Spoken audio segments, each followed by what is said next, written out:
এই বর্তমান সরকার আমাদেরকে কোনোভাবে সহযোগিতা করেনি। আমরা সকাল থেকে যোগাযোগ করছি, কেউ সহযোগিতা করেনি।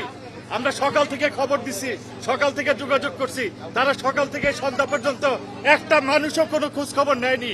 এমন অথর্ব, তার মানে এই পরিকল্পনা সরকারই সহযোগিতা করছে, সরকার সহযোগিতা করে এই পরিকল্পনা বাস্তবায়ন করেছে।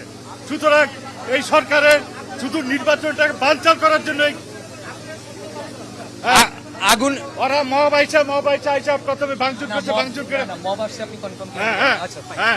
মব আসছে আইসা 20-25 জন লোক আসছে, আইসা ভিতরে ঢুকে ভাঙচুর করছে, ভাঙচুর করে পরে আগুন লাগায় তারা বেরিয়ে গেছে। যারা এই যে এখানে আছে, যারা কালকে ঘোষণা দিচ্ছে তারাই। কিন্তু গতকালকে আপনারা জানেন, গতকালকে রাত্রে জাহাঙ্গীরনগর বিশ্ববিদ্যালয় থেকেও এই ঘোষণা এসেছিল যে বাংলাদেশ থেকে উদীচী এবং ছায়ানটের নাম নিশানা মুছে দেবে। যারা প্রকাশ্যে, আপনারা ভিডিও ফুটেজ আপনাদের কাছেও আছে, আমাদের কাছেও আছে, তারা ভিডিও লাইভে এসে তারা ঘোষণা দিয়েছে। যারা ঘোষণা দিয়েছে তারাই এটার সাথে যুক্ত, এবং এই বর্তমান যে সরকার, তার যারা এই নীরবভাবে এই কাজটি সংগঠিত হতে দিয়েছে তারা এই দায় নিতে হবে। আইন শৃঙ্খলা বাহিনীকে কোনো নির্দেশনা ছিল না সরকারের যে আমাদেরকে সহযোগিতা করা।